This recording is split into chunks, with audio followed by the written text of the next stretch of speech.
I think their system here is having a really hard day today. At least it's working. We can sit here. That's really good. So I see some new faces here. It's strange. More people are coming. I'm doing something wrong. Okay.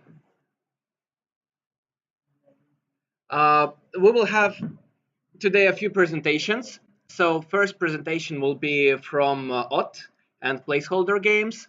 They will talk about their Broken Alliance game and showcase it to you. And then we will see. Maybe the next one will be Mishura. Maybe it will be me. We will decide. We will decide. Okay, I will remove this thing. Okay, that was loud. Oh, where's the remote? Yeah, I think we should remove the sound. Otherwise, when the game will start, we will all just collapse. Yes. Okay. Cool. Okay. Great. You know, I'm having right now this existential crisis because I have, you know, numbers here, but I look at those. Too much. Проходите, проходите. Вот еще местечки есть. I think they kind of fit, you know. Yeah, others they can just stand on each other and that's all. It's good enough, I think. Okay, so let's see the demo. The demo.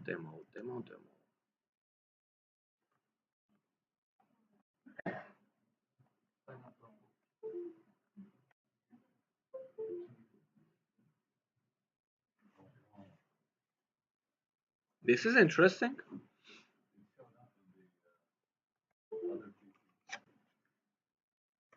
Happens, man. Happens, you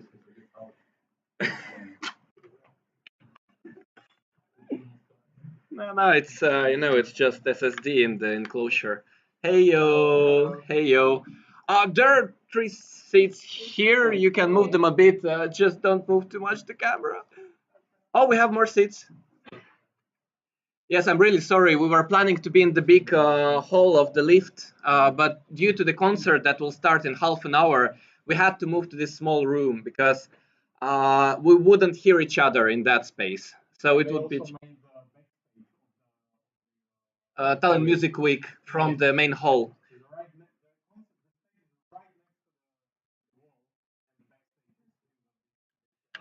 Yes, and of course nobody told us, as it happens usually. So it was the last minute decision about this space. It's not that bad, I would say. Just a bit cozy. Come on, man. Like really? No, man. This is so stupid. Like, why you don't want to work? What's wrong? I thought we were a family. Yeah.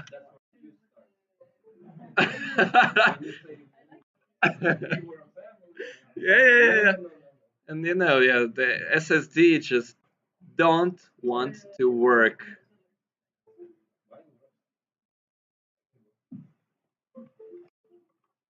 If you can go, you can. But I'm streaming from this laptop. Hmm. Well, we will reconnect. It's okay. Yeah. So we transfer maybe. I don't know.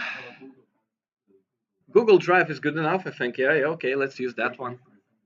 I don't know. I'll use Facebook then. Facebook. Yeah. Let's use the grandma way. Да. Нет, не настолько сильно. Давай все-таки сделаем так, что мы тебя переподсоединим и просто будем через вебку показывать. Давай так сделаем. Да.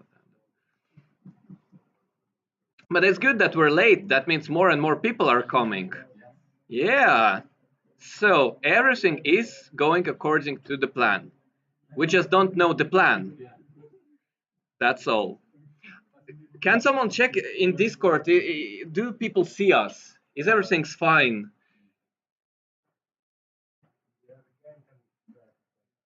They can. Okay, then that's great. That's great. That's a good beginning. That's a good beginning, really. Okay. Okay, the Broken Alliance. Whoa. Okay, let's change the camera to this. Haha.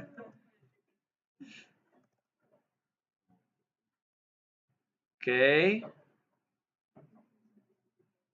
Man, it works. It works. I don't know why, but it works. And I don't know. Maybe they do see you in the webcam. I didn't test it well, but let's just pray. Let's see what will happen. Okay. Hi everybody. Yes, and don't forget about the paper that we're collecting your soul. Yeah. It's there. Yes. Okay. Okay. Good. Perfect. Ooh. Oh, this is gonna be fun. There's no mouse, but that's fine. I'll manage. Okay, so hi, I am White or Oak from Placeholder Gameworks. 2 years ago, we released a game called Death and Taxes. Some of you may have heard of it. And now we're working on a new game called Broken Alliance. And if you have ever played a game called Heroes of Might and Magic, one of those games, or Age of Wonders, for example, then what you're about to see might ring some bells for you. And there is a reason for that. And we want to take the adventure strategy genre and take it to a more modern approach. And this is what we have so far. This is a demo that we made for Mango and JZone also, which was a surprise. And we basically produced the entire demo in about 3 weeks. We obviously worked a little bit before that, but the main sprint for the demo was about 3 weeks. So this is what we came up with. And it's fully voice acted because we can do that.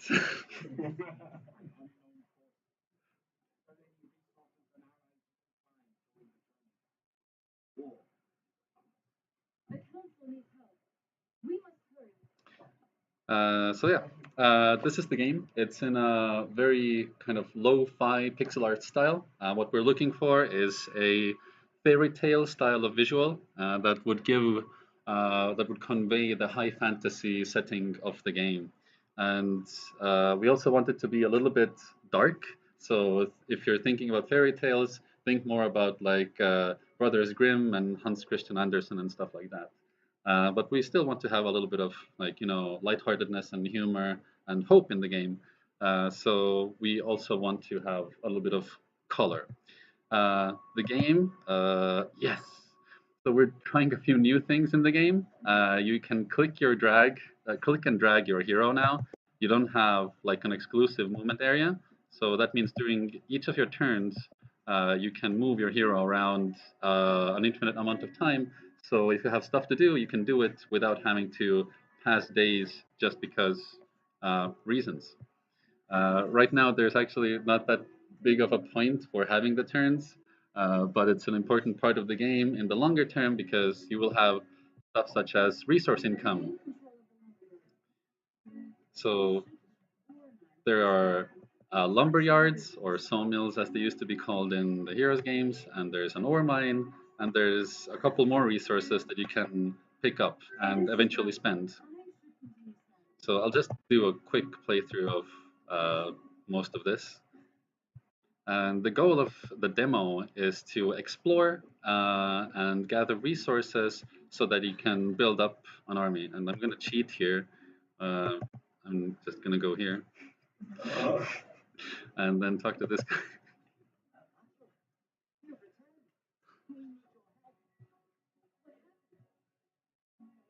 Okay, so basically their home got destroyed and now you can rebuild their home, which is this little thing.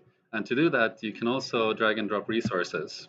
So what we want to do with this game is have it have a more kind of tactile feel, more akin to board games, that you're moving pieces of a strategic map on a physical map, kind of. So you have those guys with you now. and they can help you unravel an ancient mystery. But first, we need to loot, because obviously, let's see if, God, touchpads are interesting with click and drag. Yeah, and we have some placeholder music in for the game as well.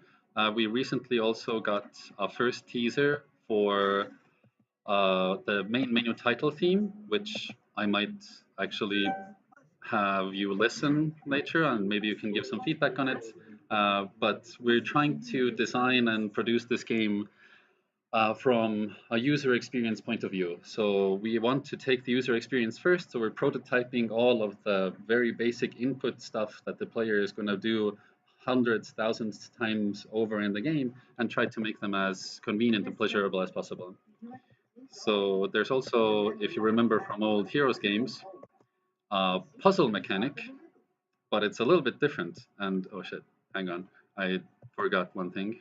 I'm just going to grab this little resource over here. Yes. So it's all very insidious, the stuff that's happening here. There's some corrupted ground that you can't really pass, and that's kind of your quest right now, to gather resources to figure out a plan how to remove this corrupted ground. And to do that, you have to solve a riddle. And this riddle is composed of 4 lines. And basically what you have to do is drag and drop all of these resources in the right order to unlock the puzzle. So let's try and do that right now. Yes. So I'll just collect the pieces of the riddle. And 3 is enough. So we have the orb that makes you see. This is this one. Life awakens. Well, this looks like very alive. Thorns will make you bleed. Oh, so this looks kind of bloody. And the only thing left are these 3 resources, the wood, the ore, and black rock. And we'll just use this one. Yay! I'm cheating because I know the solution to the puzzle. So what you got is basically an artifact, and in the final game, you will be able to choose what to do with the artifacts. You can choose to use them, to equip them on your hero, and they will also show up on your hero. So if you grab this artifact in the final game and then equip it, then your hero is actually going to carry it into battle. So you will see it on the character. And here, you basically, the only thing you can do is sacrifice the dagger to remove the corruption from the land.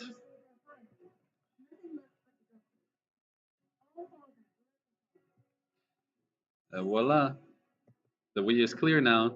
And then you already see like the shade of the bad guy. So there's this ominous dude here who is basically keeping you from your town. And then you have to attack him. And then combat would start if we would have it. But it's not implemented yet. So that's what we're going to be working on in the next 3 months. So for Gamescom 2022, we want to have fully playable, like also a kind of short demo that would also have a combat section in the game. But for now, this is going to be the end of the demo. Bam. Yeah, and that's the progress for it right now.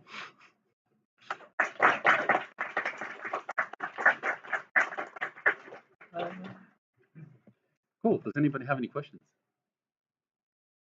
Yes.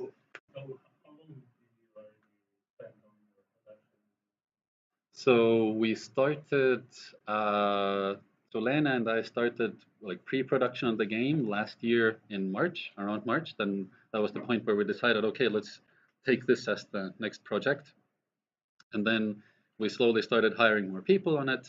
And we started like active production last autumn, around September, October, something like that. Currently, it's 9 people. And some of them are part-time, some of them are full-time. There's 5 people who are absolutely full-time. And we might even have some more people come aboard because we have 3 artists right now, then 2 programmers basically. then a writer, a musician. I'm probably forgetting someone. Designers, two designers. One of them who is sitting right there. And yeah, that should be most of it. Yes, you have a question? It's probably going to be handcrafted. Since the narrative structure that we're planning is going to be so dense, I don't think we can really afford to go too procedural. We will probably try and randomize some things, like if you have ever played, Diablo 1, for example, then every time you started it, then you would have a chance of having some quests and having like eliminating some other quests. So we might do something similar, but in the end, we still want the player to be able to experience all the content in the game, but still having them do it across multiple playthroughs, because we have 4 factions in the game and all of them play quite differently. At least that's what we have planned. And yeah, that's the idea. We want to have it to be, have this more of a handcrafted feel. Yes. You mentioned prototyping. Yes. What's your favorite way of prototyping? How do you work with prototyping? We do rapid prototyping usually. So we basically carve out like a section of a design, and then we take it into pieces, discuss the implementation of it, like programmers and designers, and sometimes also art if they are included. And then it's the same process for art actually. And then we take that slice and implement it, see how it works, and then put it in with the rest of the stuff. And that's pretty much how we have done all of the different parts right now. We did it for the tile grid. We did it for the interactable objects, the movable objects. We did it for the resource system, and that's pretty much what we have right now. And then the next step is going to be the combat system, and we're going to use more like rapid iterative style there as well. Do you throw everything away at the end of the prototype? Usually, most of it gets incorporated or it gets like stashed. So we still try to keep the code base quite lean. So we do cleanups after we have implemented something. Usually, sometimes it doesn't really need to be that cleaned up, because the cleanup would probably need to happen after we connect it to some of the more future features, basically. Any more questions? The demo also supposed to be like teach the player how to play or not? Yeah, so that's one of the things that is lacking the most right now is tutorializing the user experience. And we saw it from the live demos as well. Some people just sat down in the chair and like immediately knew what to do without even reading it. But we do have like tutorial messages in the game. So in theory, if you read through all of the dialogue, that also includes some tutorial messages in the end, then you should be able to go through the demo without too much hassle. And but again, this is not the most user-friendly style, so that's something we're actually going to put more emphasis on going into further production, especially for our next like bigger milestone for the Gamescom demo, is to make sure that if a person sits down in like a booth at a convention, they can just sit down, they don't have to talk to anybody, and then they can just play the game. So yeah, that's going to be a very important focus for us, because it is a strategy game. It is a little bit dense and front loaded with the mechanics, and we're trying to find ways how to make it a little bit, ease the player a little bit more into the mechanics. Yeah, maybe it's because we also have like 8 minutes of teams and it's very, very busy and detailed and like vibrant there. Yes, and also signs and feedback in terms of like visuals is something that we're going to be working on as well, to make things more clear on what is interactable, what is foliage, because everything looks really pretty, but you don't necessarily know what you can actually interact with. So yeah, that was one of the most pertinent pieces of feedback that we also gathered from the conventions that we were at, or the events. Anything else? Okay. Awesome. Thank you. Thank you. Yes, we have quite many things today. I really want to talk about the game dev in Estonia the last month and what's coming soon. And we still have Mishra Games that want to showcase a really, really cool, I would say, demo or prototype or something like that. Yes. Yeah. So it's like exclusive info. It was never shown before. Never. So yeah. You know what you can do? You can just put your laptop on top of my laptop. No. Why? Okay, but the microphone is going through my laptop. I don't know how we will manage that. Then they need to be next to each other. No. The problem is that the microphone, when you talk, is going from here. So we need to somehow do it in the way that people online still can hear you. Yeah.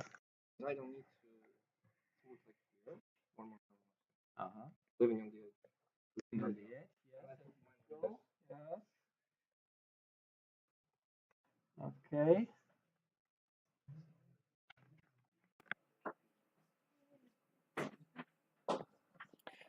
У вас демка на своем компьютере или на флешке?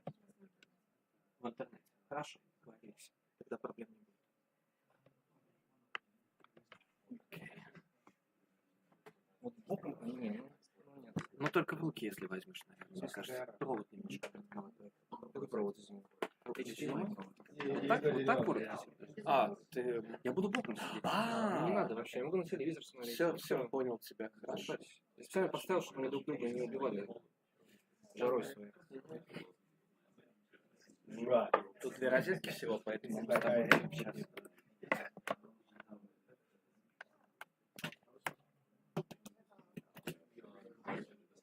Так, проверим, что лайвстрим еще живой.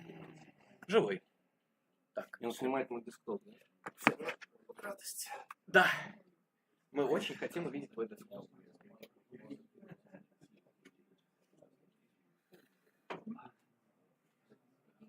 Ну что?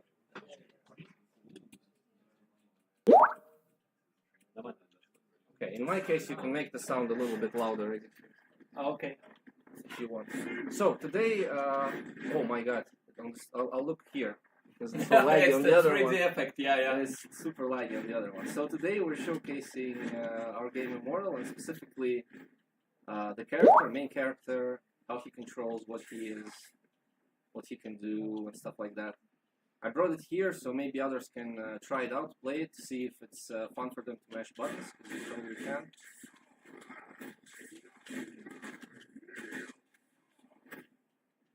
Stuff like that. Or you can even do like, wait, please. No? Come on. Dude. Okay, no, I'll just do it like this. Yeah. There's a lot here, this is why I just brought this. Like for example, we can start with the amount of stuff you can do. And this is just one standstill, there's more. So, what the game is, you play as this guy. He's immortal, unless he isn't. Let me turn it on. Oh, it only works here. No. Come on, can I? Change balance? Right. Yeah, no. Vadim is one of the coders, so maybe I can load it up later through Unreal. It's gonna be fine. But let's imagine you have 2 stances. One is creator, and in it you do like a bunch of Bruce Lee shit, and basically martial arts, and the other is Destroyer, where you have this Vajra. Vajra is a Buddhist ritual weapon, but in our case it's like a Swiss Army knife lightsaber, I guess. So you can make a knife out of it, you can make a little bow out of it, and sword, and stuff like that. Just for now we just have three weapons, but there's a lot you can do with these weapons. Oops. Trying to look at that screen, it's so laggy, it's crazy. Yeah, and also in the air. In the air you also have a bunch of moves. Same thing, like more or less how we did it is you have a move on each direction. You have a way to do the move, like for example, let's look at down plus attack in Creator. So if I just press it, it does this. I can hold it, and I can make it stronger. Or if I hold it too long, then I'll just do this. Same everywhere. like for example, here, one attack. If I hold it, it will do twice, and stuff like that. If I press forward, it will go forward. If I press up, it will do this, down, and so on. And every time you do this, if we had this change balance, maybe we can turn it off. Can you try to change to keyboard control? Oh yeah, And sure, change? sure. It's a wacky solution, but Turn off and on again. No, not really. Let's try. Nope. I did not have any issues with that, so I can. Settings? Nope. We can put graphics to work. Okay. Wow. Whoops. That's how it goes. So, every time you do moves in one stance, the little star at the top. I wish we could show that. Maybe I can load the Unreal build. Is it okay? Will you wait? Yeah. Okay. Let me try it out here.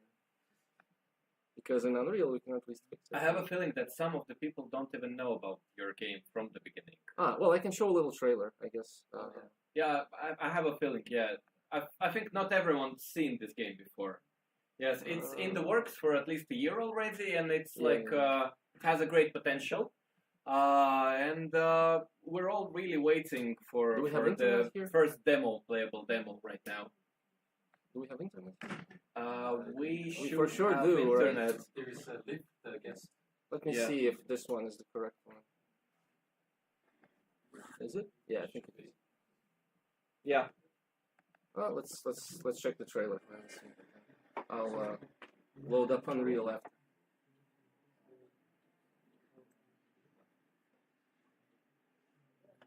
Fudo the prisoner. Fudo the weak. Death will not release you from the shackles, no matter how far you run. Then come.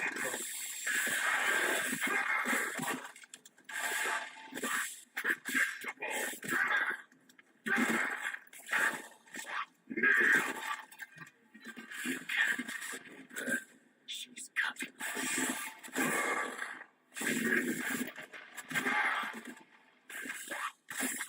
Come tell death.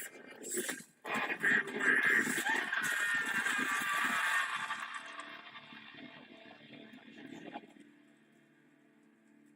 Anyway, that's the trailer. Let's fix the mechanics now. Let's take звук. Okay. We have metal music in it, Okay. man. You can't make it. Yeah. So this is the first time when this game is shown in the playable way at all. So before that, it was only images. So for the first time, we can see. You can actually play it. Yeah, you can finally play not it. Not play it. You can't like kill anyone or kill yourself, but at least you can do some combos. There's a way to complete the game, because if you do 69 hits in a combo, then there will be a special Easter egg or something. Oh, okay. Yes, but you have to do 69 hit combo. And I should mention that it's not only fighting. So the game is not only we're only showing the not combat. only fighting. So there is a mechanic about fighting a lot, but that's not whole game. So yeah, it's much bigger. Is it single player? Yes. Yeah. It's single player. It's roguelike like Hades and Dead Cells, but with different combat mechanics. Basically. More like, oops, we have this. I know how to fix that. Wish I had a mouse.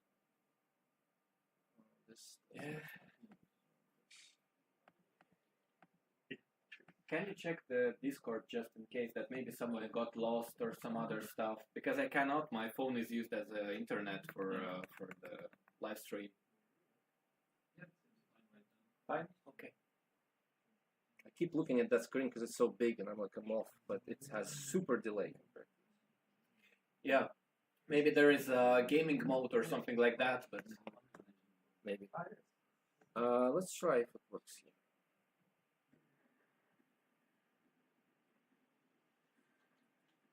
Totally doesn't. Can you fix it?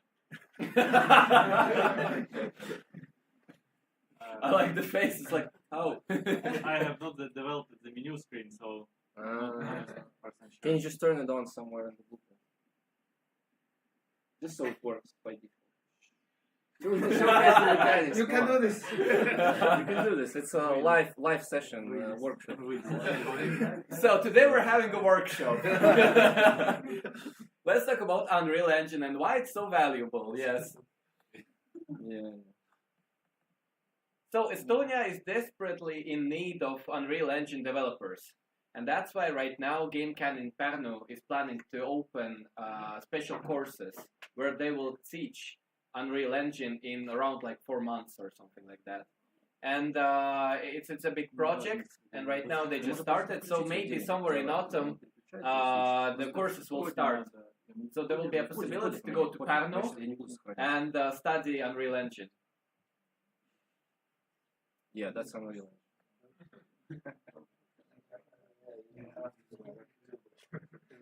You can even, narrate what's happening right now, because for me it's just like... I'm We're changing. I'm not doing it. Does anybody have a mouse? Yes. Oh, come on, mouse. No. Basically, the thing is that I have not like touched this blueprint at all, so I'm kind of like going in like totally blind on that because we have two developers and the other one. You can narrate your adventure. You will look if you manage to fix it. But we don't have to fix the menu. Let's just put balance on. You can just permanently change the mode. Yeah, just change the mode. That's I mean, The default value of the variable. yep, that's one of the options. what do you want to join? I would be happy. I'm just the ideas guy. It's a great idea. Hope I can find it as well, because the thing is I'm looking at the widget itself, but I'm not sure if it has the settings or not. So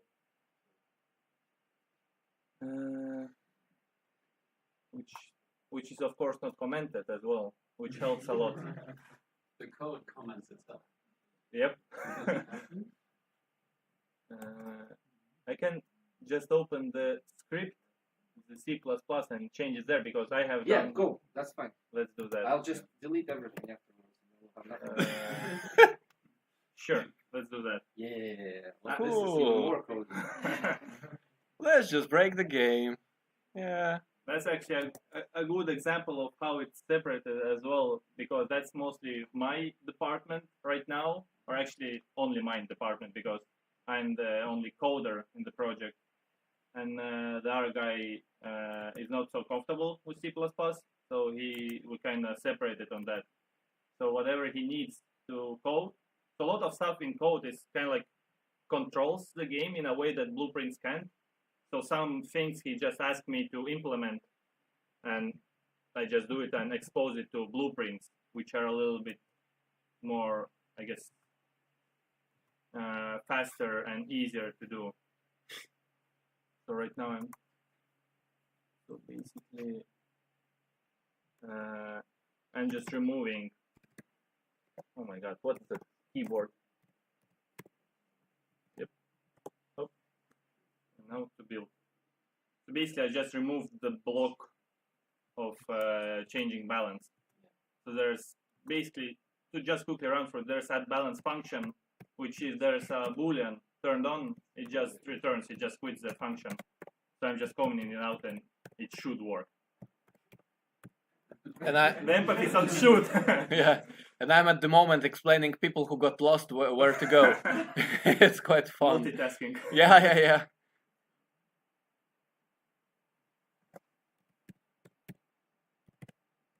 See, we're using actually a framework which we got from American people.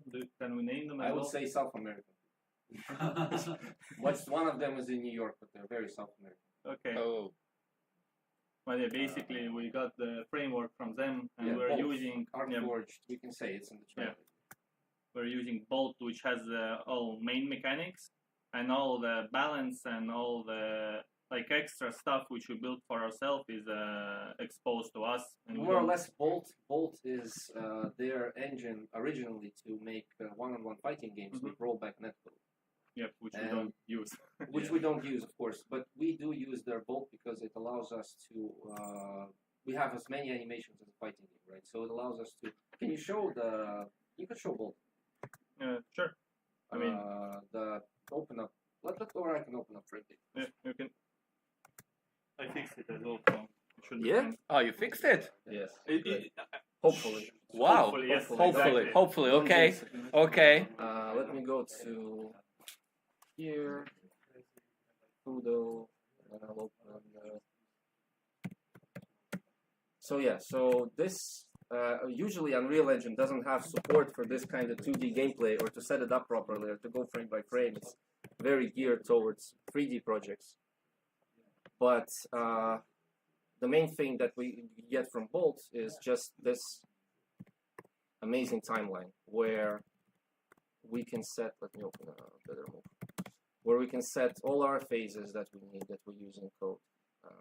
Set up anything we want, basically. Like, for example, this move starts here at frame 1, and then we say where the active frames are, where you can cancel it, like this, where the cooldown is, where you can jump out of it, stuff like that, because of course all of these animations, and also this kind of stuff, damage scaling, a bunch of options, what kind of effect it produces, what kind of physics it does, and stuff like that. So you can do it for any kind of 2D action project from scratch, but if there's a way to get an engine, you can focus on gameplay and graphics and animations and whatever, and just making a game out of it, because Bolt is not a game. Bolt is a way to make, let's try it out. You can also show Move Network, which is pretty fun. Oh yeah, sure. We just got, Move Network looks like expanded like 3 Kabbalah. times. Yeah, so. That's basically all the moves in the game Yeah. and how they. The guy who said it's Kermit the Frog. I don't know where he is, but somewhere he sees Kermit the No, Frog. there is, yeah. Yeah. Kermit the Frog. There is movement. Kermit, yeah. So let's see if everything works now. Can you remove the text there? Possible? No, that's No? not possible. Okay, whatever, then fine. So now that we have everything working, everything's great. There's 2 stances, like I mentioned. Creator and Destroyer. One uses a weapon, one doesn't. That's the simplest way to remember it. One is yellow, one is purple, just like Vadim and Sasha. So it's like in the story and stuff like that, it's a character with 2 personalities, both of them very strong. When they're in balance like this, it's fine. But if you do, like, let me see. So if you see at the top, the star, of course it needs better feedback and better way to do it, but at least it moves, right? So it's moving every time I do any kind of creator move, whatever it is. That's not, oh, wait. Yeah, okay. No sounds. So now we're super close. Like one more hit, and that means one personality will take over. And what happens in that case is, well, there's fire missing, but your helmet blows off, and you're super strong in this mode. Oops. I'll show it a little more. You're super. I'll show the other one. You're very strong in this mode, but you also die in one hit. So you're immortal when you're immortal, but when you're not, you're not. So the main thing for you is to keep these 2 personalities in check. The game is based on Buddhist lore, so keeping both sides of yourself in balance is super important. The skulls at the top, they're, for example, based on the Tibetan dance of death. It's about 2 skeletons. So, yeah, there we go. So, in this state, you have no head. You will have a lot of improved ways to attack and stuff like that. You also cancel removals all the time, but you will die in one hit. So you want to avoid it. What happens if you get hit? Come back. What happens if you get hit is the skulls become closer and closer together, and well, they're both fighting for the star, basically. Yeah. What else can I say? There's a lot of work in terms of canceling, like, for example, buffering attacks and stuff like that. So if I press attack and I immediately press jump after, then it will actually wait for the attack to hit, and then it will buffer, which makes us be able to control the game and provide like a smooth experience for people playing as well. You can cancel stuff, backdash, do whatever you want. Sounds are completely missing, but in my build still, it's some kind of weird Unreal thing. Yeah, so today I would like whoever likes action games to try it out, try to build out. Of course, it will not have the life, the balance, but you don't need it. It's just going to be annoying for you probably.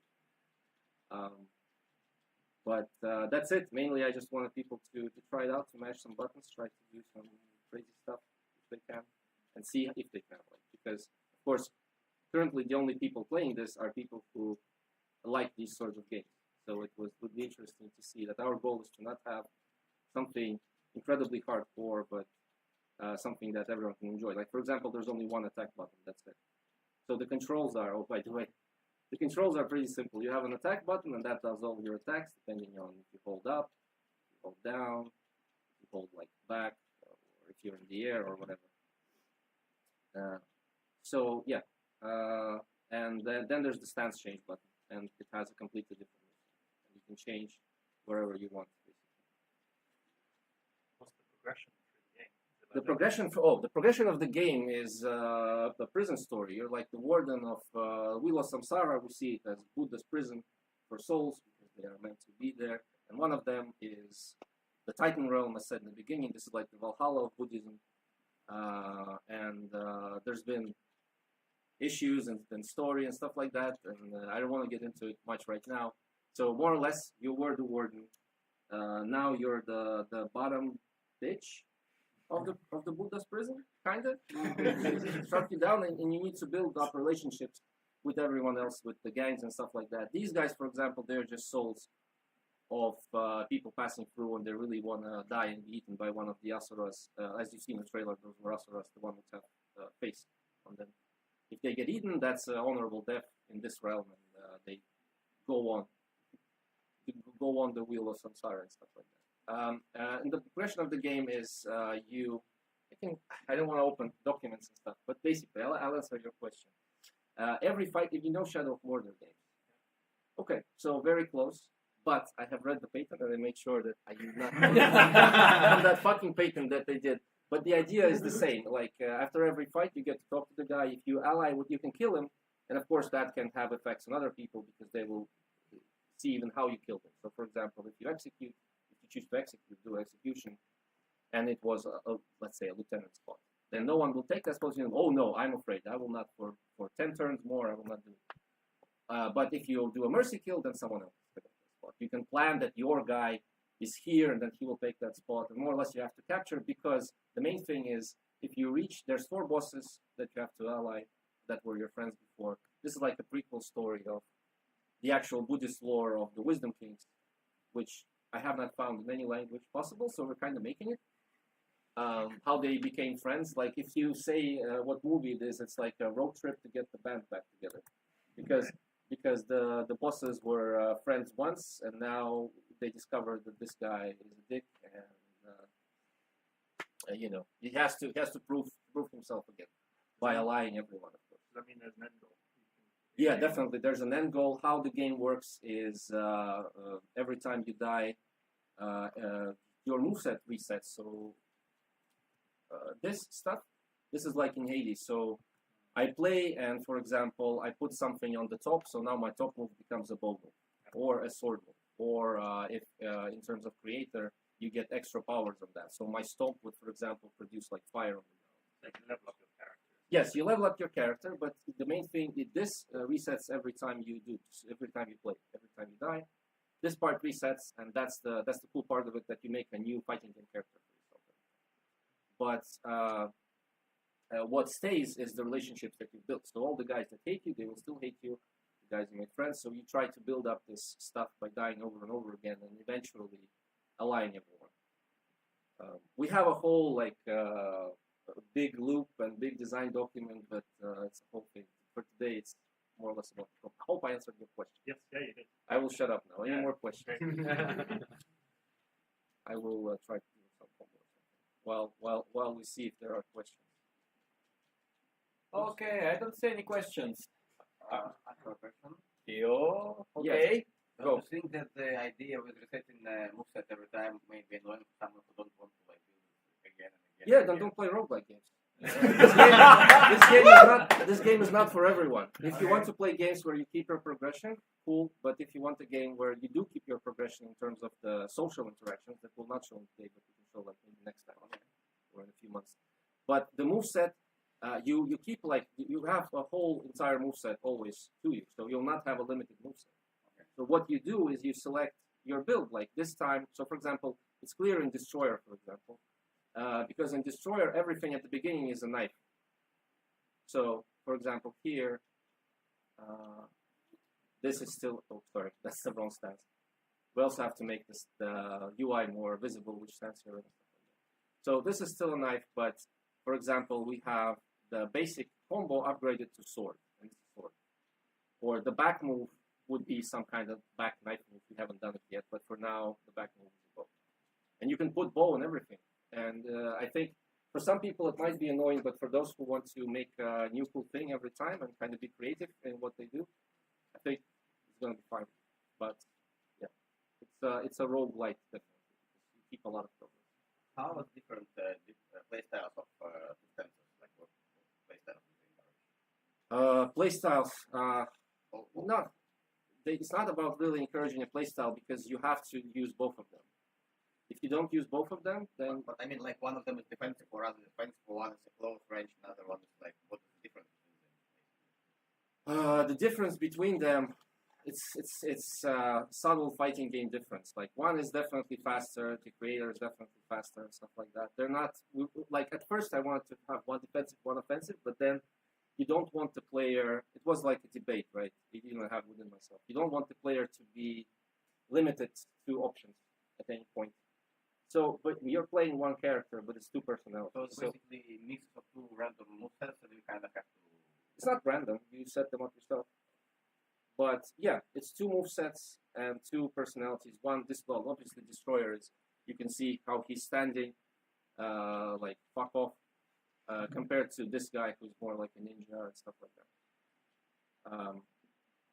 So yeah, I would say they're different. One uses a weapon, one doesn't use a weapon, right? In that case, they're different. But in terms of gameplay, not really. There's differences like in the Unleashed state that we'll do later. So if you go here, that's when you get different effects, because that's when the full personality of Destroyer or Creator manifests.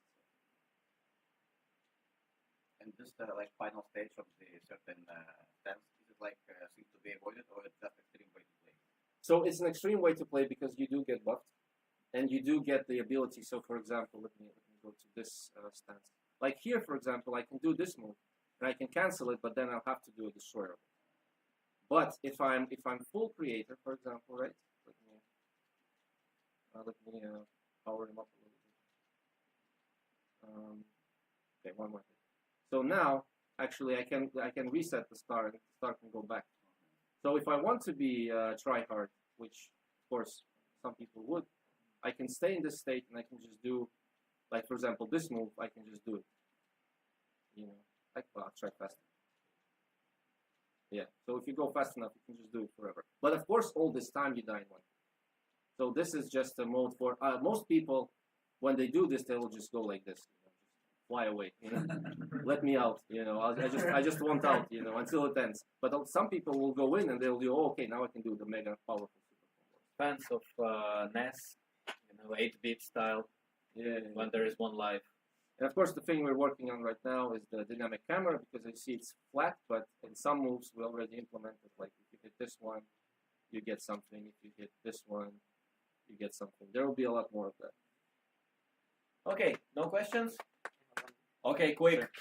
Next one will be €5. Okay. As you can see, your game is in 3D. Yeah. But your VFX effects in 2D, right? Yes, they are hand-drawn. Just interesting why you choose this approach. Is it just a creative choice or some practical reason? Yeah. So the game looks a bit more 3D now than it will in the end. This is a blockout stage and stuff like that. But let me do this. Let's do some fun stuff. Why we chose this? Because first, our 2D animator is great, and she can do these nice and fast, and it looks cool. And we want to achieve this kind of more cartoony look, and definitely if you do effects like that, that helps. Let me eject myself. And, let's go in. Как выключить кости? How do you turn off bones here? Skeletal meshes. Skeletal meshes. No. No, that's not the right one. Let's put skeletal meshes back in. But let me, oopsie. Let's put the camera speed down a little bit. Whoops, where are we? Under the road. Under the road. Let's fly back. There they are. There's our guys. If we go super close up. Oh shit! Come on, bro. Let me go like this, super slow. But you can see that there's like hatching and stuff. So we're working on making it. Can we turn this off? I don't know. It's bones probably. Come on, Unreal experts. See, there's no Unreal experts in Estonia. Full. Yeah. No That's one why knows we need how to education. turn off bones. Post-processing, light size. Yeah, these fucking lines. Yeah. Okay, whatever. But an easy way of doing it. Yeah, full room of developers. Yeah, no, that's you not know. possible. That's No. But anyway, we do 2D effects because it's fun and. Alexei, can you show him? Charlie might know. What you can try is remove show collision. That's fine. It doesn't matter. It's fine. I just wanted to show a character up close. He wants to remove the gizmos for the for bones, right? That's what Yeah. You don't know? No one knows offhand. That's fine, dude. No worries about it. We're good. We're good. But today, if someone has time, like, come, I will set it up, and hopefully you guys can mash some buttons, tell me how it feels, because that's super important for us. We're working on making sure that it feels nice, fast, and definitely taking the... There was a lecture for Dead Cells where they have cheats for the player, basically, because this is a game where you're meant to feel, I guess, much stronger than you are, for sure. So any kind of feedback from both people who like these kind of games and who don't usually play them is super valuable. So yeah, that's it. I'll let you talk about your stuff now. I'll turn it off. No, it's not only about that. It's just that people they look okay, they look alive, but give them 1 more 2 hours and they will all die here, and dead bodies again. Okay. So yes, if there are no critical questions, you can always talk later. And today we will have playable Broken Alliance. On one of those computers we will have Haiku the Robot. The creator sadly today is absent because he's sick, but he just released his game, and as he said, it goes extremely well right now on the Steam. Now we know why he's sick though. He just released his game. Yes, and things for him are really, really great. So I think we will meet him and he will talk about his game next time. I think next time, because it's a really good preview of a successful project that was made by kind of one person, I would say, mostly. Yes. So that's the thing. You're next then. Sure. Opa. Because after this official part, we will have some snacks, talk about life, and all those things. So right now, I'm trying to go as fast as possible through this. I mean, we'll definitely go faster because we have like just a. We want just to show a small project that we made for Ludum Dare 50. Yeah, and want to get some feedback because the perfect plan is to make something out of it, maybe for free, maybe for like 1 or 2 euros on Steam, and just as a small fun project. Let's do it like that, so they can see the screen itself. Okay. Я буду играть.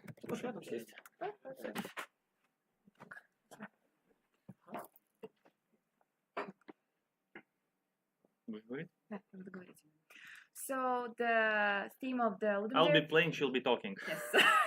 So the game of the Ludum Dare 50 was Delay the Inevitable, and we decided to make like a small roguelite game about the girl that digs graves and saves small ghosts. And yeah, it was all made in 4 days. Music, sounds, graphics, and Can be seen. yeah, she's not walking actually. Okay, she does. And the feedback that we got was about that this game doesn't have much feedback to the player. and that it's kind of difficult for the novice players that don't know how to play like aggressive roguelite games. And we're actually thinking about making it to the like full project to like Vadim said, to share it somewhere, and we want some feedback about the balance, I think. I mean, feedback or whatever thoughts you have. We have a little shop as well. So the main inspiration for the game at some point actually, like the inspiration came later because we started doing it. And it looks similar like Vampire Survivors, which probably some of you have heard of. It's a small game for like €2 on Steam as well, where you like the gist of it is your bullet hell for the monsters around you. So you kind of collect these power-ups and attacks, and go around and kill hundreds of monsters. And there we kind of did saw that it's similar in vein in terms of always dodging monsters around, but you cannot hit them directly. You have to do something aside, like dig their graves or like dig them into the ground, whatever it is. We haven't figured it out yet. So the main gist of you have to dodge them while doing some other tasks, which is the main gameplay loop. And yeah, we just wanted probably to do something more out of it, and just wanted to show what can be done in 3 days, 72 hours. Okay. So the little day was 72 hours, and we just made this small unit. The music is made by Alexandra here. It just slaps. I just want to point it out. Yeah, there were some comments that it sounds like a Flappy Bird music, so. And it's actually kind of catchy. Yeah. We were singing and humming it for 3 days after the Ludum Dare ended. When you program the game, you can always run it to test it, so the music starts pretty often. So by the end of Ludum Dare, we're constantly singing this music, and the voiceover, of course. Yeah. And it has 10 rounds. After 10 rounds, you have to start again. And we had a feedback that it doesn't feel fair. Yeah, because some of the players just start to understand how to play in 10 rounds, and it just ends. So. But yeah, the point was because we kind of got far off from the delay the inevitable in terms of the theme. So we wanted there to be actually delays the inevitable. So the more you restart, you get these graves, which are your graves when you die. So you have more on them, and so it's harder to start. So, and there's a time limit as well. How long can you stick around for each wave of graves? So yeah, I know. Basically, that's it. Hey, thank you. Any questions? Any questions or suggestions suggestions or comments? Do you plan to finish the game? We're planning. I mean, as with everything in life, we kind of haven't really touched it after the Ludum Dare. We have been thinking what we can do to make it like a proper little game. Right now it's free on itch.io, so I guess it's done. But in terms of it's like not an actual finished game, so we thought about developing it a little bit. Fixing some the biggest issues, you restart on 10th death, so you can continue if you want. Yeah, and adding some levels like easy, medium. Yeah, maybe high score. So stuff which should be in a game if you want to kind of really do something about it. How about the results right now? Do you have a lot of players who played already? We have a lot of players who played already during the Ludum Dare event. We don't have anybody played it after that because we haven't really touched it. No, 1 or 2. I mean, 1 or 2 random visits. But we have I guess 50 visits from Ludum Dare, so which is I guess not bad. But again, it's in terms of the event, the Ludum Dare, which is you get anyway if you want to get a score. So you play other games, then you get suggested for others to play, and they play yours, and you get score out of it. Actually, I can show as well. Are the votes already done? Yep, that's Yeah. what I thought about as well. So the votes are done. There's like 3 weeks period. Oh my god. I think LD50 is something else, right? Yeah. It's for poison. Okay. It's the lethal dose for poison. Is it? I read Wikipedia. Let me. Let's try it this way.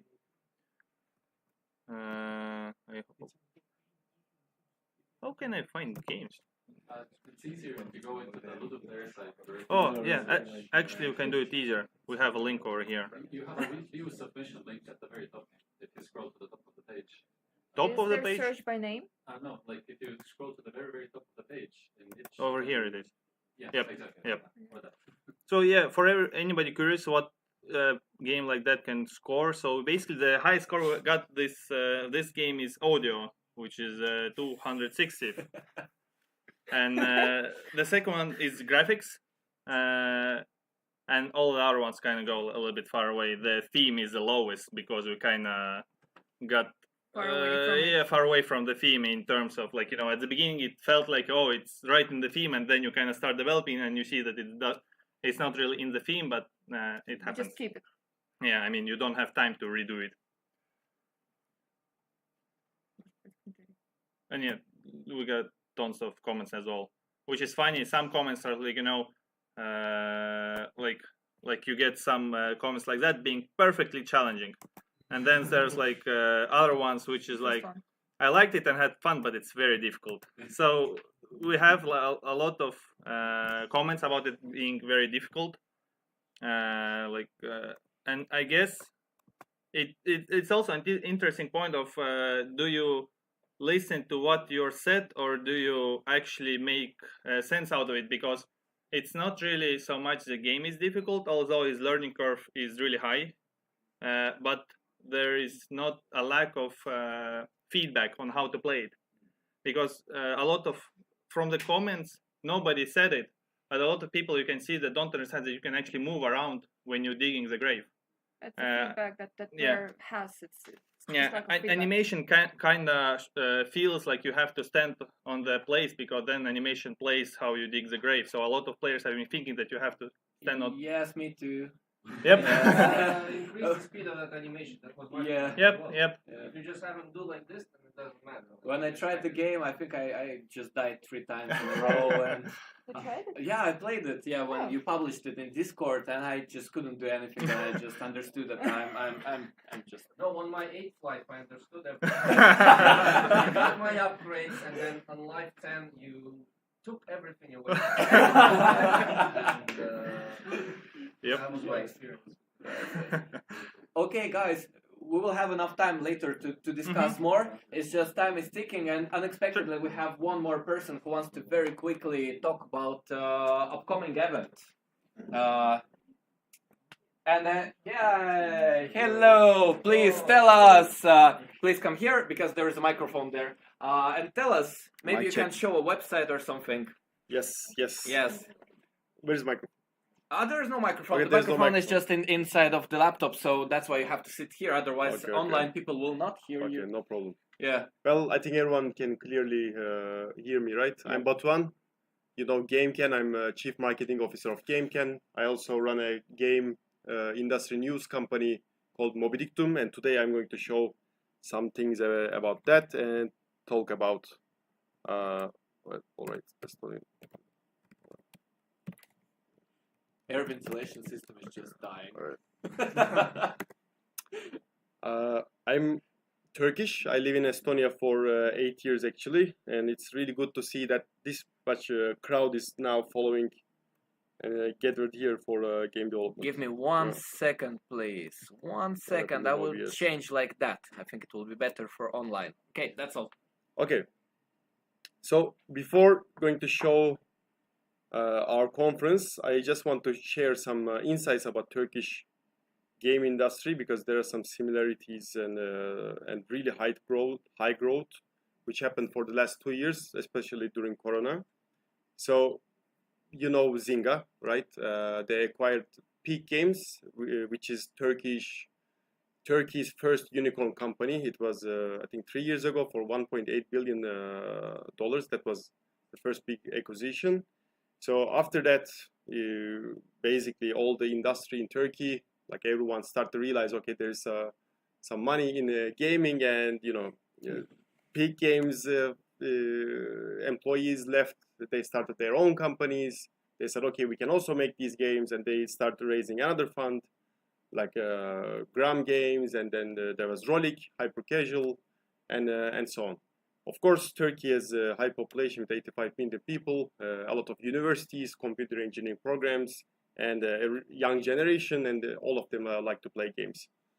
And with the hype of hyper casual games, entry of the no problem. Starting, like doing a mobile game is slightly easier than PC. Like indie game development is obviously hard, but on mobile, you can start making a game on hyper casual, do some prototype, get some payment per prototype, find a publisher, and you can publish your game. So young population, money, running to industry, a lot of successes with this the companies that I mentioned. For the last 2 years, there was a big boom. But the most important thing for me, what happened is that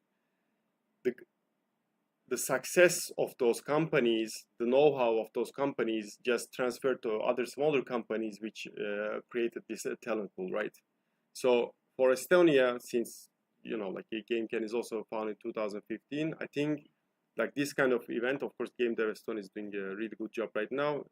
Sharing these successes and collective know-how will eventually grow the industry, right? Like in Estonia, there is no shortage of developers. There is shortage of game developers. So if people know that, okay, in game development, you can also earn decent money, and for sure it's more fun, right? A lot of people will eventually shift, but it's just a couple of success stories have to come out, and that success should transfer to other companies. So what is Moby Dictum doing? I founded Moby Dictum in 2015. I was an indie game developer myself, studied computer science, did my MBA in Caltech here, met with Martin in 2015. We started GameCan. Crazy story, most of you know. Now I'm more like an advisor that, Flavio and Boris and Martin is managing the company mostly. But Moby Dictum was founded in 2015 to write mobile games, industry news, and some stuff about mobile games, because I had a couple of mobile games myself, and I was like, okay, who will write these games? Like, who will make a press release about these games? It doesn't look good. As an indie developer, I was thinking, okay, it's not good, so no one will write about it. So I decided to create a website myself. I said, okay, I will just make some games, and I will release under my own website. Somehow I didn't close this website. I don't know. I had so many other projects. Obviously, we had GameCan. This one just stick with me. And right now it became the biggest game industry news outlet and events company in Turkey, actually. I have a remote team. Today, we are like 10 people full-time. And the industry also is a little bit shocked how fast this company grew. Came out of nowhere, because I think most of you know, maybe Pocket Gamer, White Knights, Nordic Game, these companies are doing media and events for so long time. But now there's a new rising star. We had 4 online events last year, one on-site in Istanbul with 200 people, another one coming in Izmir, a coastal city in Turkey.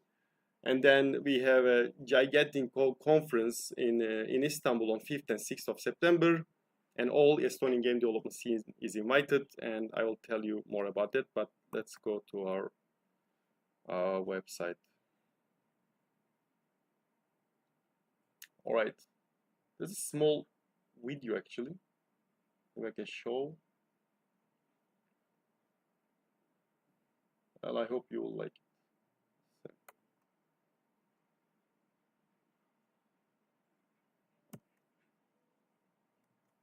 Where's the sound? Sound? Yeah. I need to help it a bit. Wait. Biggest hype. Dear passengers, please fasten your seatbelts. We are ready for the takeoff. Enjoy your flight with mobile instruments.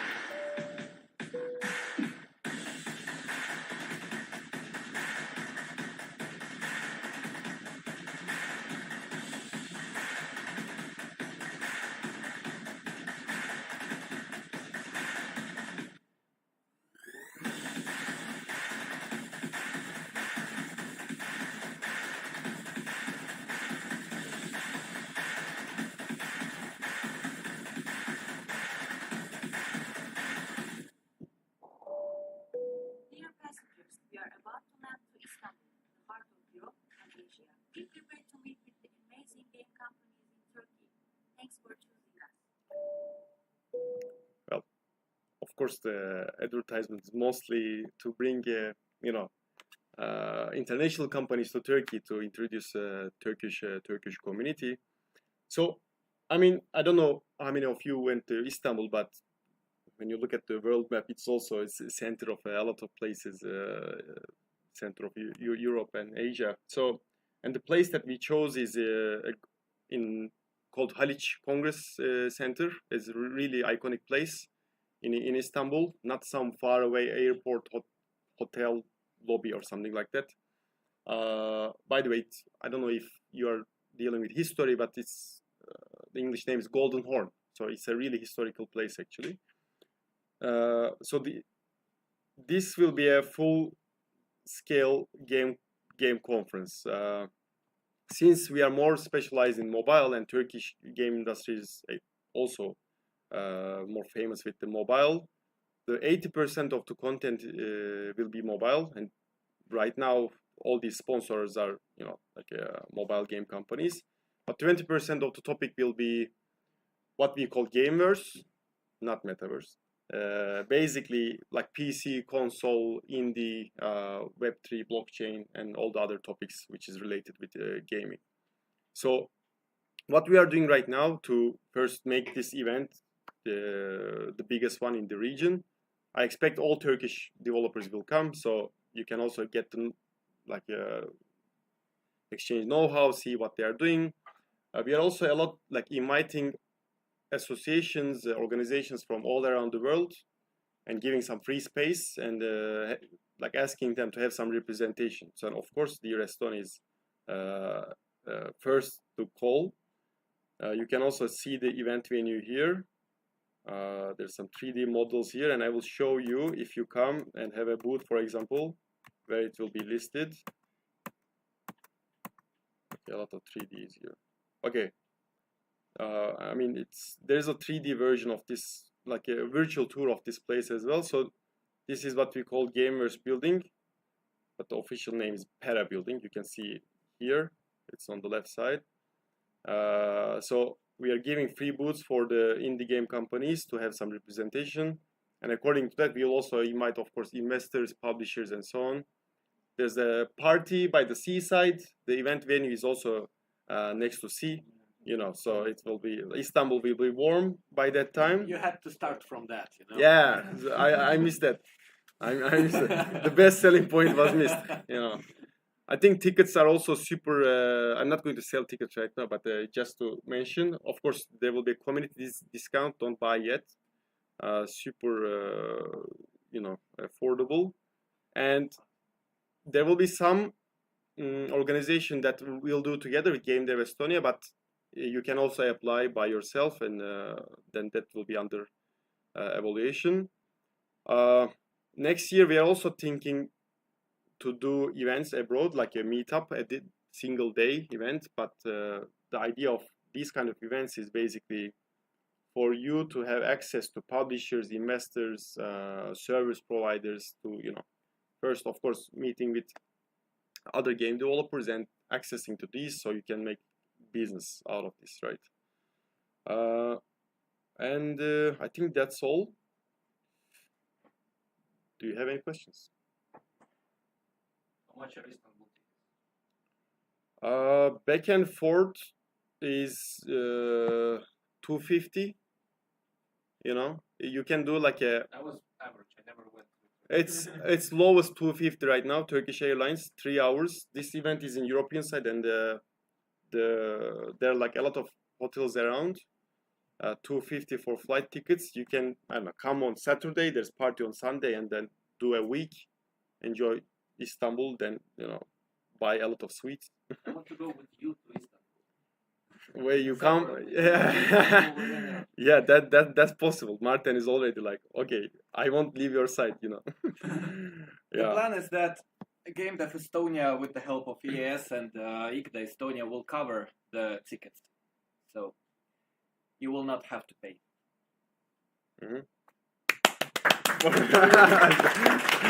That's a good one. All right, then I mean, Discord, LinkedIn, whatever. I'll also leave some cards here if you want to get it later on. You can access me pretty much on every channel. I'll leave all of them. And yeah, hoping to see you in Istanbul. Yeah, you're welcome. All right. Again, this. Okay. Yes. So there are many news about the Gamedev Estonia and the Gamedev itself in Estonia. I will not be able to talk about everything because it's already almost 2 hours of this event, unexpectedly. But yes, I was not planning that we will talk about the event in Istanbul, but we are having talks right now to organize the group from Estonia to take indie developers, tiny companies, to take Broken Alliance there, to take Immortal there, maybe Haiku, just smaller developers, and bring them to Turkey, not only for communication but to go to the sea. And yeah, it's a beautiful city. Yeah, I've been in Istanbul for a while, so. That's that, and let's get to the main point of today's event. Maybe not the main point. The main point is food, but like the second one. Okay, I'm already getting pretty tired. This was a very long week, so here and voila. Okay, so everyone who is still alive. Да давай уже садись, что ты это? Who is still alive and still has energy to listen to something. First of all, I will talk a bit about the things that happened in April with Gamedev Estonia Association. So, first of all, we had the character design workshop in Narva. Why this happened? A while ago, I've made with my partner and friends a small museum, video game museum in Narva. It's a project covered by the British Embassy, unexpectedly. So, yes, it just came out of nowhere. Just one day, Johanna, the head of the Narva Art Residency, came to the museum and said, I have money, let's do project. And I'm like, yeah. Yeah. Well, not me, Camille was more like, yeah, and I was like, what? To Narva and make a museum. Okay, it's a long story. In the end, we made a museum. So I had some work in Narva, had some connections.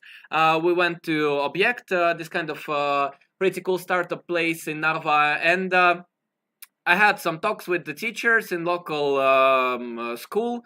How to name it in English? I don't know. Kutseharidus like additional school. What? Maybe just vocational school. Yes, vocational school it's called. Yes. So I had a talk with teachers there, and they said, yeah, we kind of are interested in game dev. We have some basic courses. Could you come here with some developers and do something? And I'm like, okay, let's do. So we had a plan in the beginning that I will do that in March, but then some stuff in the world happened, and it was postponed. But in the end, we came. And Creative Mobile gave presents, Ringtail gave presents, some of the people that are here today with us, like Dragunov who just ran away, we were there, you see. So, yes, and that guy, you see, is there. Yes. So we made that event. It was, I would say, pretty successful. It was great. We got many cool ideas. There was one idea that is so cool. If I would have some possibilities and money at the moment, I think we could develop it. It's about a small devil that is living in your phone, and his food is your anger. So he's like, yeah, really like a small, like this kind of devil in the phone, and you have to shake the phone, you have to shout to the phone, and it's a cool idea, it's a cool concept, and they even made, you know, a physical copy of this demon, and even a 3D sculpture and something. So cool. In the end, yes. So we made this workshop, and we made it kind of, I would say, with our own money. Then the next thing, yes. I started working in Ringtail Studios. Already almost 2 months I'm working there. Sorry. Yeah. Maybe when do you want to finish the workshop topic? Oh yes, in the workshop we couldn't give one of the presents. So I would say the best art, the project with the best art. I can't even find the art itself. Yes.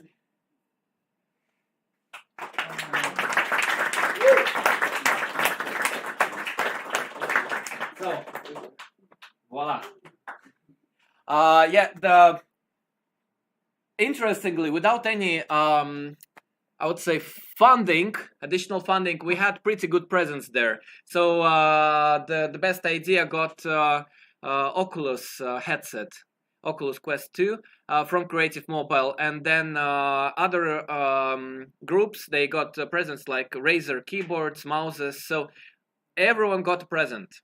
That was one of the main objectives, and some of the people that were on that project, we took to the practice course in Ringtail, and right now one of the guys will come to Tallinn next week. We provide him a place to live, and in a few weeks I think he will maybe become a worker, like a part of the Ringtail company.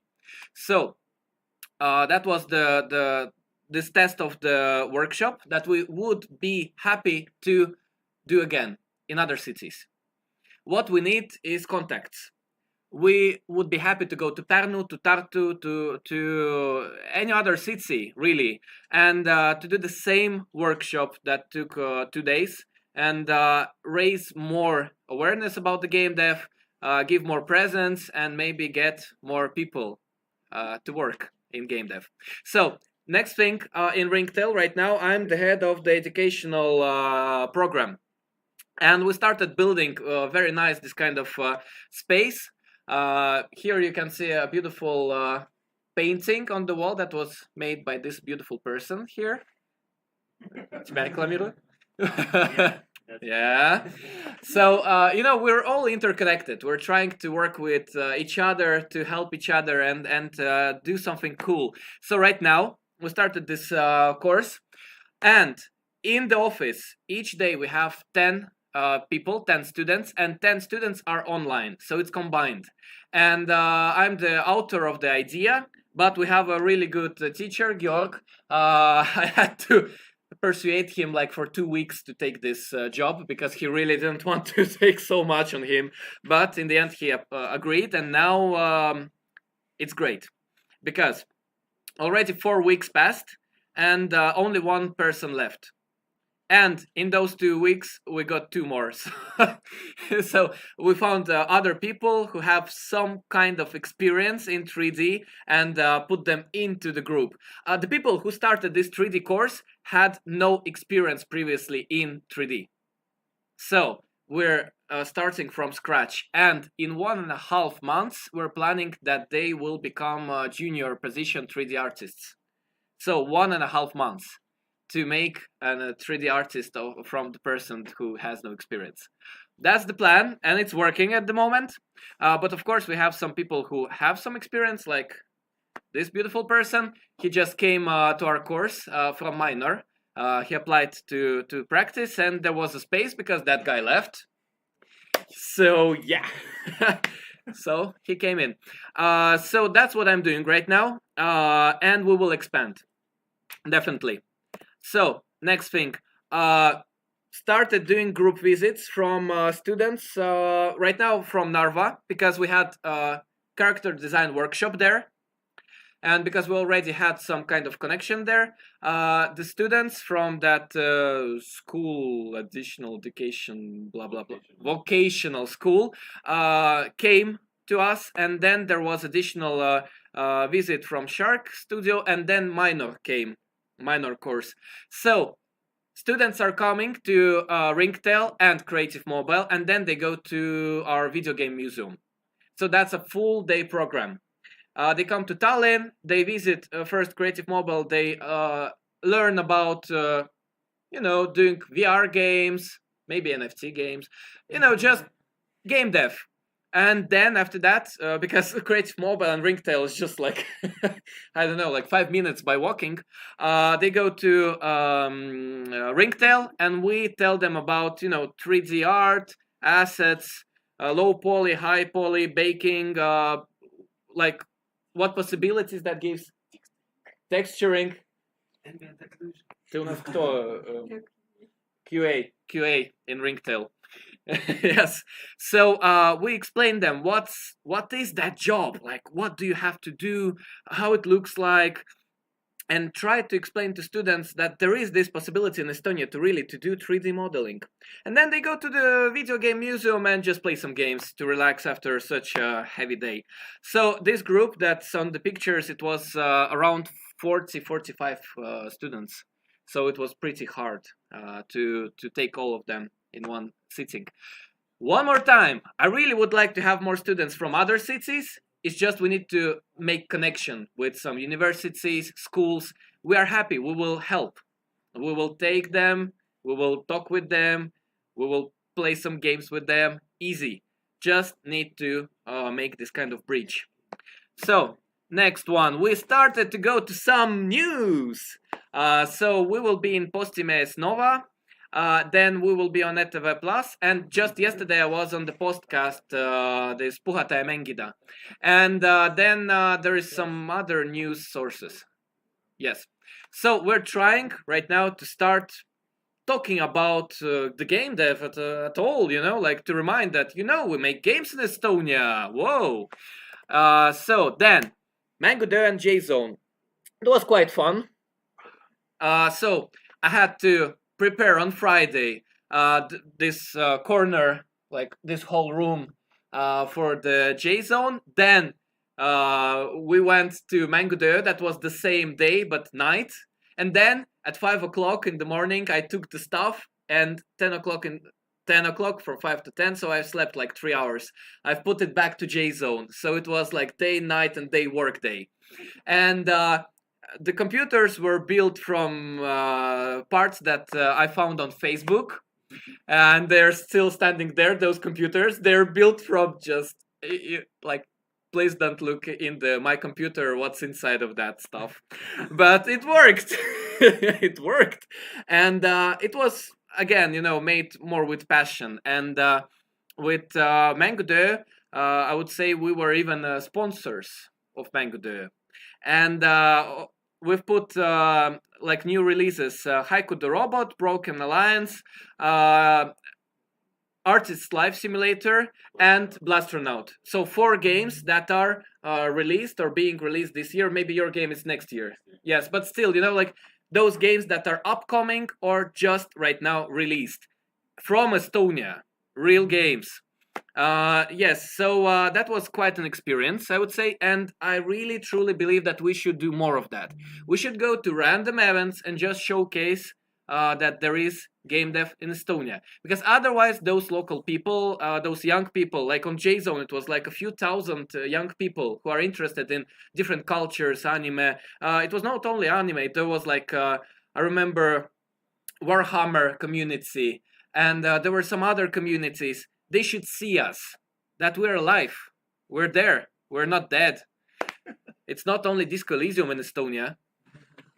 Yes, because right now it's so much fun. Like Disco Elysium became this phenomena, and then in all of the news, wow, there is Disco Elysium, and then, there's something else?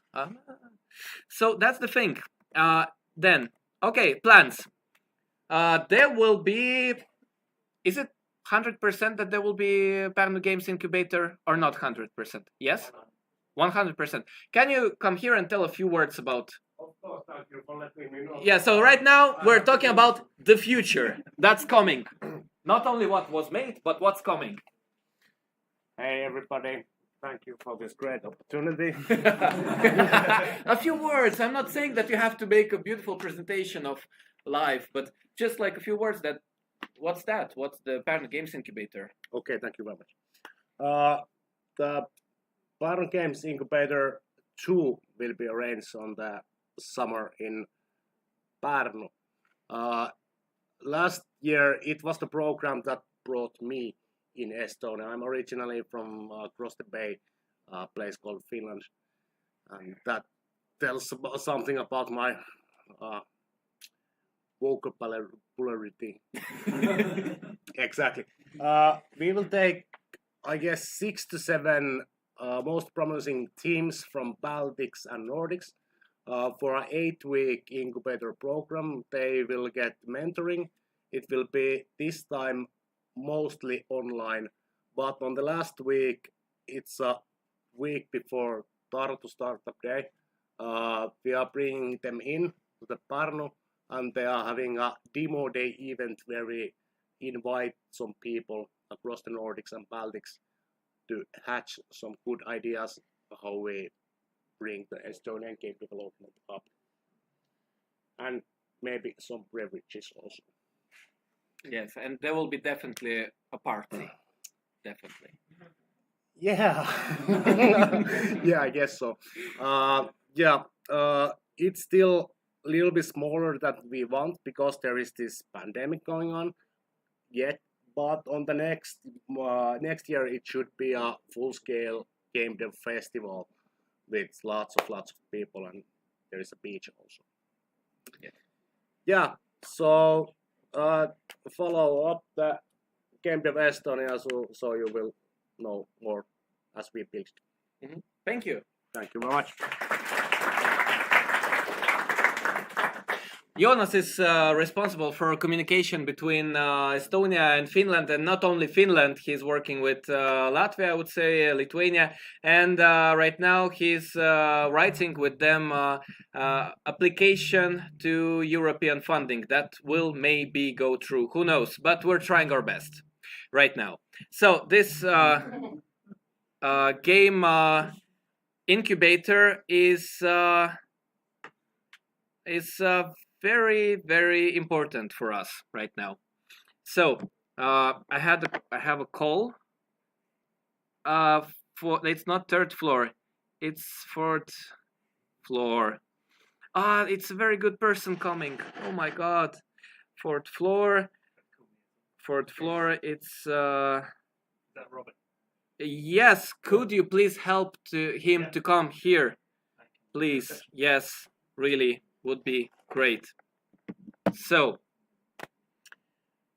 we will later have enough time when we will eat and drink to talk more, but right now let's go further.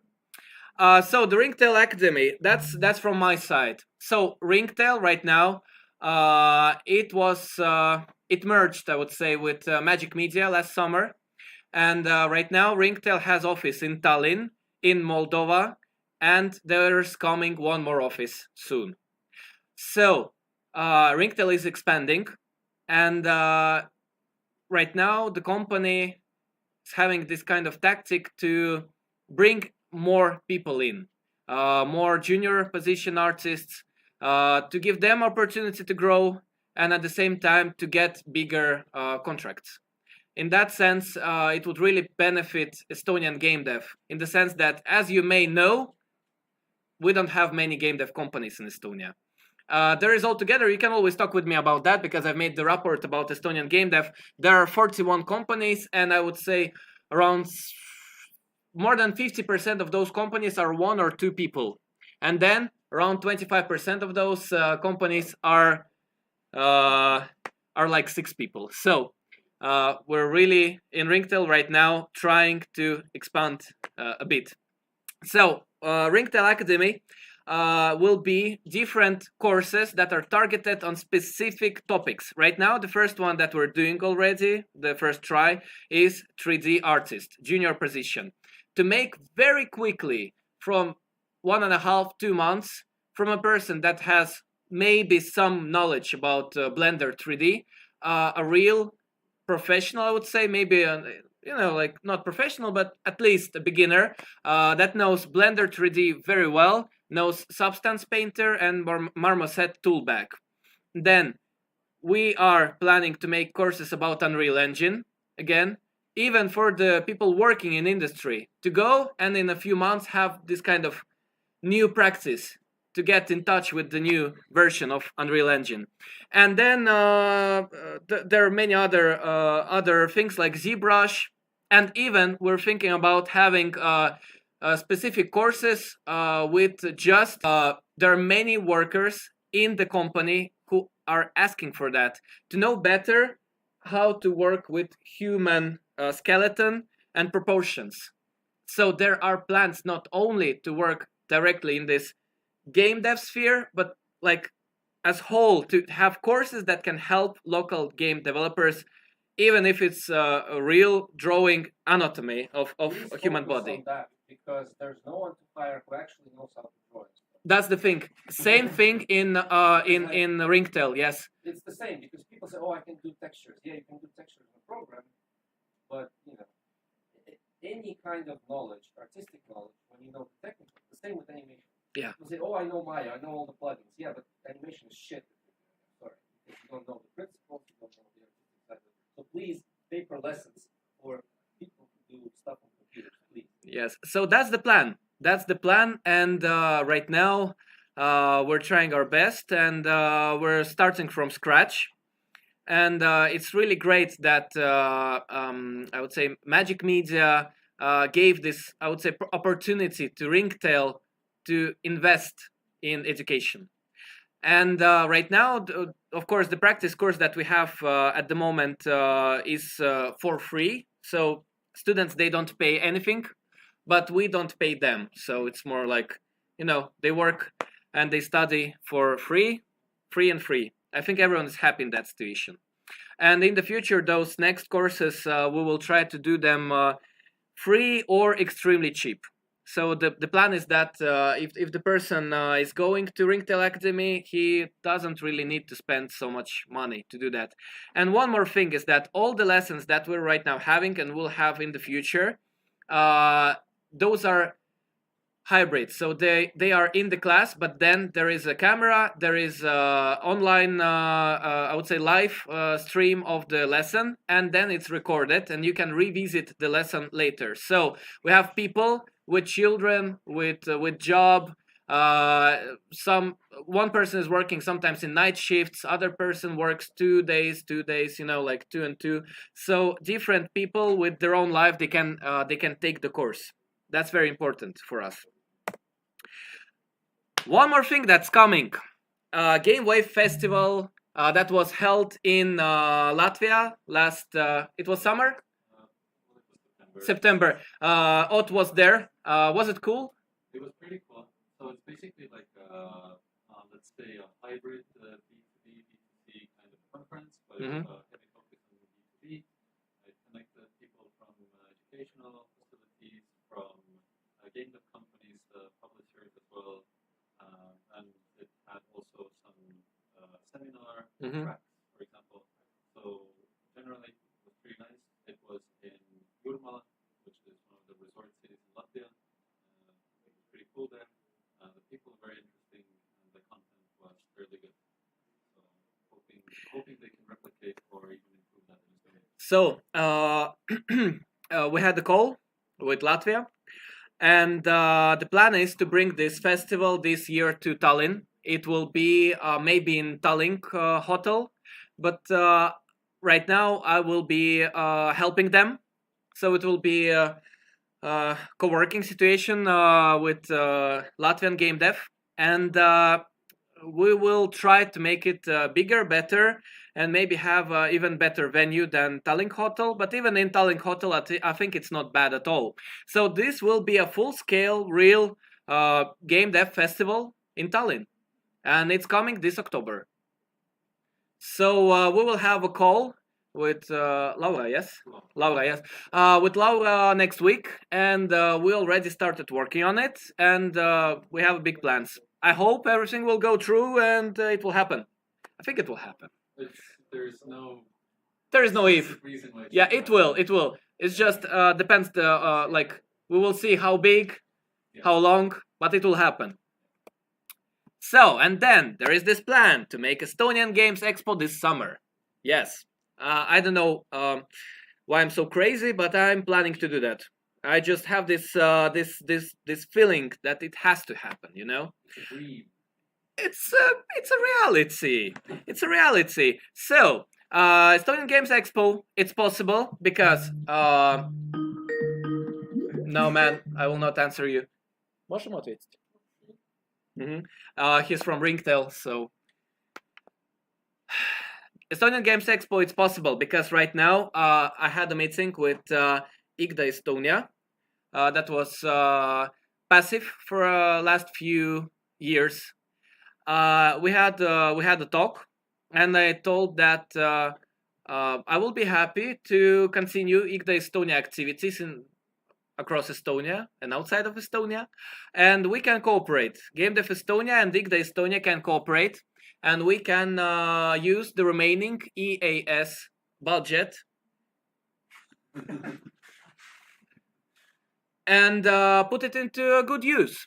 And that budget can be used for many things, and it can cover Estonian Games Expo, it can cover the GameWave Festival, it can cover Pärnu Games Incubator, not all of the expenses, but many, I would say main expenses, like renting the space, paying the people coming from abroad, paying the people working on stage. So there is definitely a possibility. So with the Estonian Games Expo, I already had this kind of I had something. Here it is. So I asked local developers, and some of them answered. I would say many companies answered. Which dates are the most suitable this summer? And right now, 13, 14 of is this August? Yes, is the I would say the most suitable. But as you can see, our Estonian developers are open to work on any weekend, but not this one. Yes, and here we can see that, yes, I can organize, I can come and have a computer and everything, 8 companies, and yes, but I need help with the computer, 4 companies. So if we will have a small scale, first try, Gamedev Expo this summer with at least 12 companies, I think that's great.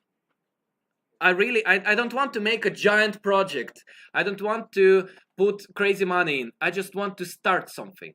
To have this kind of event for us, for people outside, to see that there are Estonian games and we have games to show. Like even today we had 2 games and we have much more games that are released or coming soon. So I'm really into this topic, and right now what I'm asking is that some comments about the dates. It's very important to choose the right date because I have some venues already planned, some ideas where we can manage that. And the plan is that people that will come to the Gamedev Expo with advertisement, no problem. Already have connection with different channels and everything. But the people who will come, just local people, tourists, everyone, the price for them should be very low. And right now I'm planning that they will pay maximum €5 to come to this expo. And I think it's possible, definitely. And the companies that will showcase their games, I don't want basically no money from them. All I want is that those people and those companies that will showcase their games, they are responsible for their corner, for their booth. I will not be able to help, a lot to organize a beautiful booth, so that will be on the side of the company. Everything else, we can cover, we can cooperate with different organizations, and as you can see, we already had a design course, we had presence on expos, and we managed to do that without any crazy budget or anything. So it's possible to do. So those are the plans right now. There are many other things happening, but Those are the main target things. So this is the last meetup, I would say, this spring. In summer, I don't think that we will have such events like this one today. I think this summer it will be next event will be Incubator or the Expo, and then we will continue those kind of meetups already in autumn, because summer is this kind of time when everyone's doing their own thing. Someone is having fun because there's finally one sunny day, or someone is going to some events outside of the country. So the summer is mostly there will be some thematical events. Then I have one more idea, is to organize a day where we share ideas and improve each other games. So I have this idea. I found a place where we can organize that. It's a minor next to Haapsalu. It can fit in around 30-40 people, and the rent for whole minor, I talked with the owner, with sauna and everything, will be 500 euro per day. So we can cover that.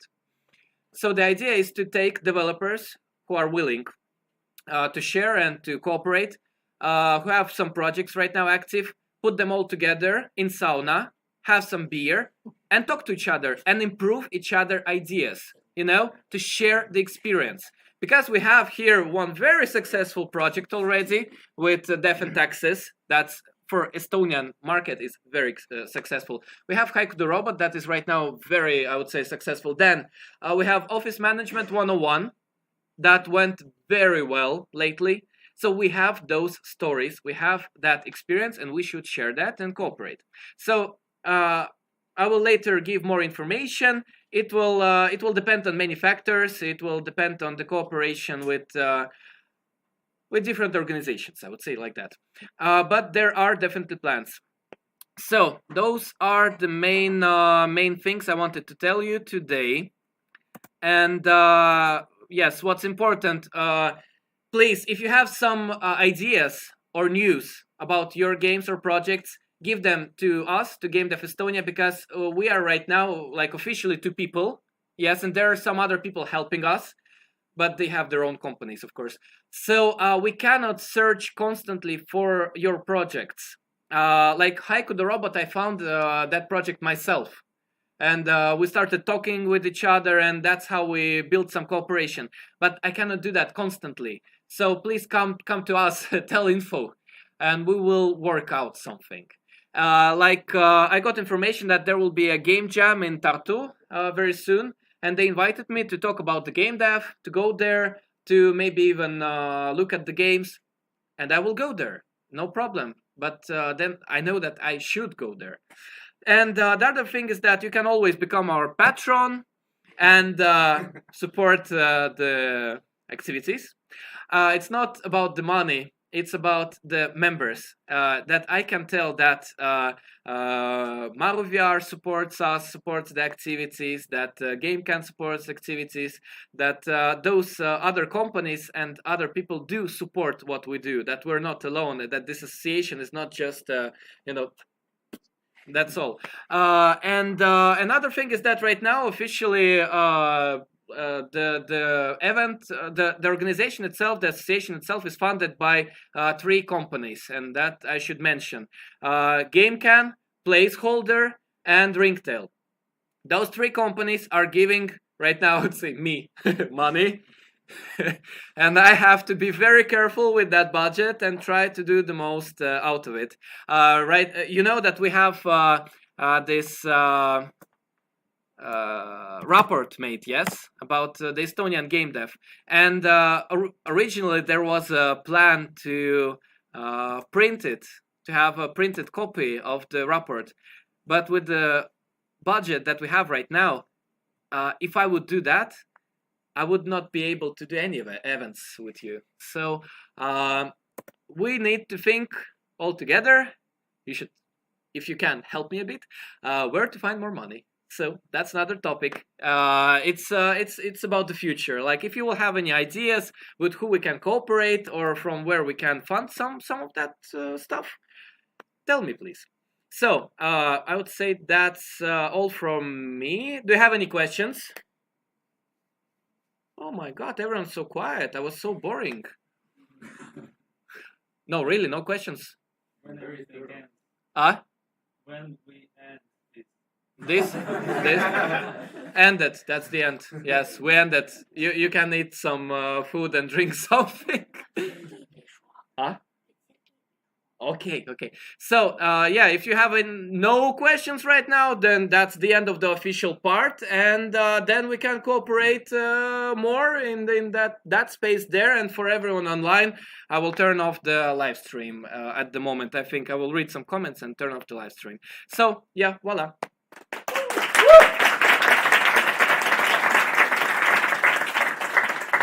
Cool. Okay. Yes, you can go. Where's? Okay. I don't see. Remove the packaging from food. Oh yeah. Yes. Yes. Let's go eat. Yeah. There is juice in the fridge. Juice is for you. No. Да, сейчас, подождите, лайвстрим выключу.